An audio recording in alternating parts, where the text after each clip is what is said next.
Selamat malam pemirsa, Kepala Otorita Ibu Kota Nusantara, Basuki Hadi Muljono beserta jajarannya menggelar rapat bersama Komisi 2 DPR RI untuk membahas dua isu penting terkait pemindahan ibu kota negara dan perkembangan proyek pembangunan IKN.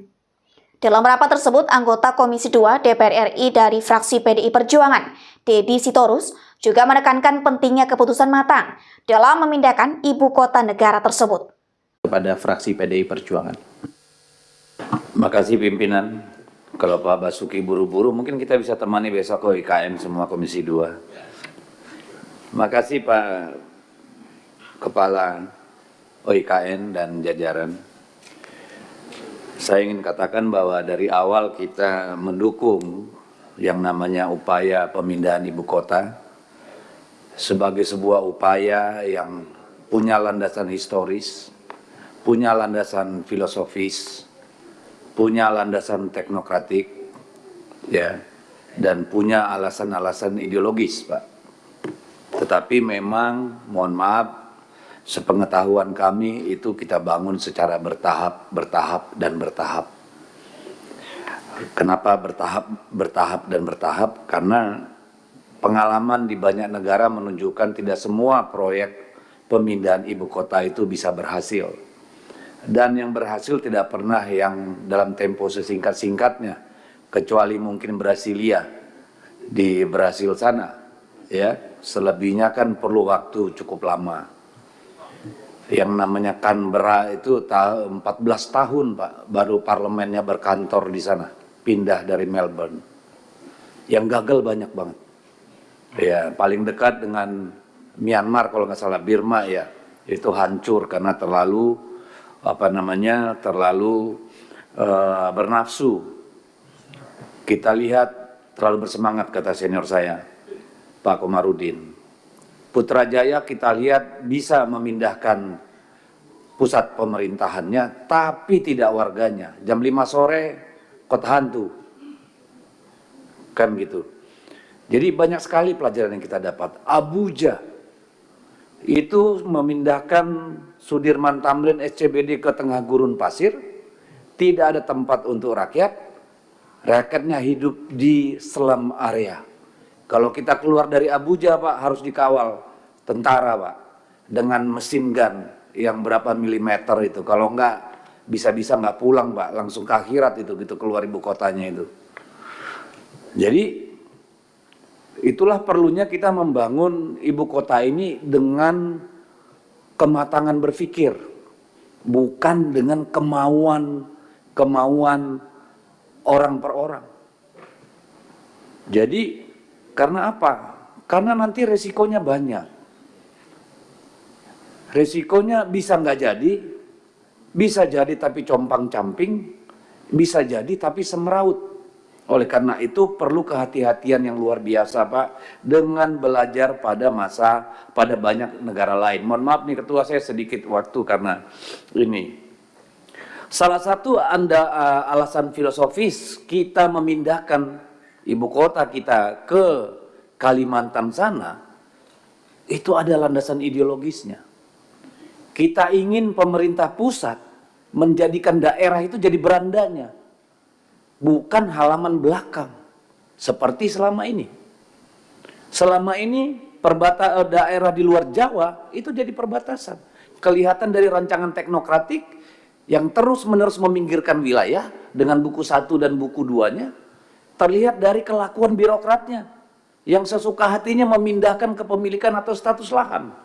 Tanah adat tiba-tiba hutan lindung, tiba-tiba konsesi, orangnya nggak pernah tinggal di sana. Kita ingin itu secara ideologis dirubah cara pandang itu. Jadi ini bukan urusan sekedar mindahin gedung, tapi changing the mindset of the nation, terutama birokratnya, terutama para pemimpinnya. Jadi dalam tahap itu saja kita belum berhasil Pak. Kita lihat bagaimana kelompok masyarakat adat di sekitar wilayah ini masih banyak persoalan. Berarti kita kemarin belum membuka hati sebelum Pak Bas nih jadi kepala OIKN-nya. Begitu banyak problem yang masih laten sampai hari ini dengan masyarakat adat. Persoalan tanah. Bagaimana mereka menjadi betul-betul bersyukur ibu kota ini pindah kemari, bersyukur, bukan marah-marah, Pak. Ini bagaimana memitigasi ini, Pak? Supaya jangan nanti anak cucu orang yang ada di sana justru mengutuk keputusan kita memindahkan ibu kota. Karena apa? Bagi orang sana, Pak, bukan orang sana, bagi masyarakat yang tidak punya kemampuan masuk ke dalam peradaban modern, katakan bekerja tempat-tempat canggih, tanah adalah kehidupan, Pak. Tanah adalah kehidupan. Kalau tanah ada, tanah ulayat mereka sudah diambil nanti. Sekarang oleh ibu kota Nusantara, nanti oleh para oligarki, para pengusaha, para pejabat. Nanti generasi, 1-2 generasi setelah ini, Pak, kita dikutuk, Pak. Padahal kita udah di dalam kubur, Pak. Tolonglah, saya titip kepada Pak Ketua OIKM, persoalan rakyat ini, tolonglah diselesaikan dengan hati. Tolonglah mereka menjadi bagian utama dari pembangunan ini, Pak. Bagaimana mereka bisa diintegrasikan ke dalam. Jangan nanti mereka seperti orang aborigin, Pak. Nonton, Pak. Kalau kita ke Australia beberapa tahun lalu, saya masih ingat. Kalau ada orang aborigin itu pasti mabok, dipukulin sama polisi, masukin ke mobil patroli. Jangan sampai orang Kalimantan sana seperti itu, Pak. Mereka nggak bisa pergi berfoto ke depan Istana Negara karena jalan kaki, Pak. Ini dulu filosofinya, Pak. Tolong jangan pinggirkan mereka. Pikirkan mitigasi bagaimana mengintegrasikan mereka ke dalam. Itu titipan saya, Pak. Yang kedua, Pak, pada stage pertama ini, saya mohon betul, Pak, konsentrasi dulu pada eksekutif, Pak. Apakah sudah selesai semua dengan 48 nomenklatur kementerian, Pak? Karena ini dalam 1-2 tahun, paling lambat 2 tahun, Pak. Tapi dalam 1 tahun ini kalau tidak diisi, Pak, rusak itu gedung-gedung, Pak. Pasti rusak. Kalau rumah kita tinggalin 1 tahun aja, Pak, kita kontrakin atau dikosongin lah, itu pasti udah berantakan, Pak. Jadi mohon sebelum berpikir membangun semua pindah pada saat yang bersamaan, tolong kita konsentrasi pada eksekutif dulu, Pak.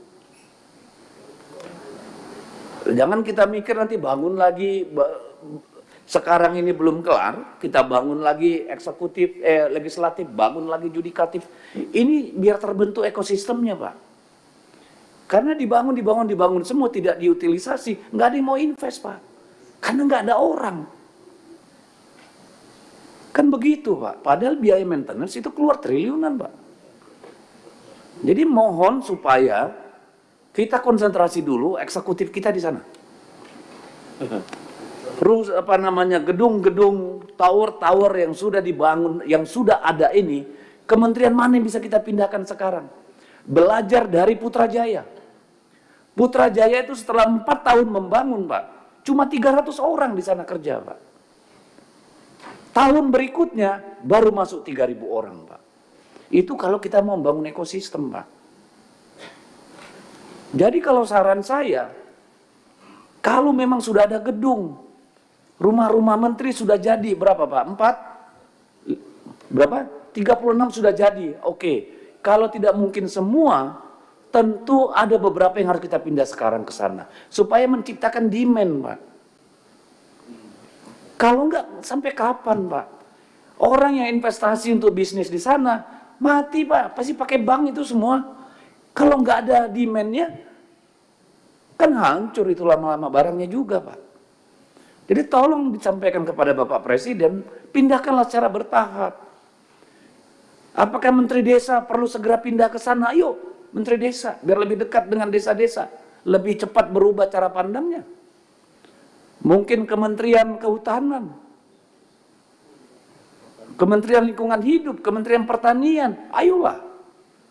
Mungkin juga tidak harus semua. Secara bertahap. Tapi harus segera diisi, Pak. Itu yang kedua, Pak. Pemirsa, jangan lupa ikuti terus berita menarik dan terupdate lainnya dengan cara like and share di seluruh akun BTV. Saya Putri Purwitasari pamit undur diri dari hadapan Anda. Terima kasih dan sampai jumpa.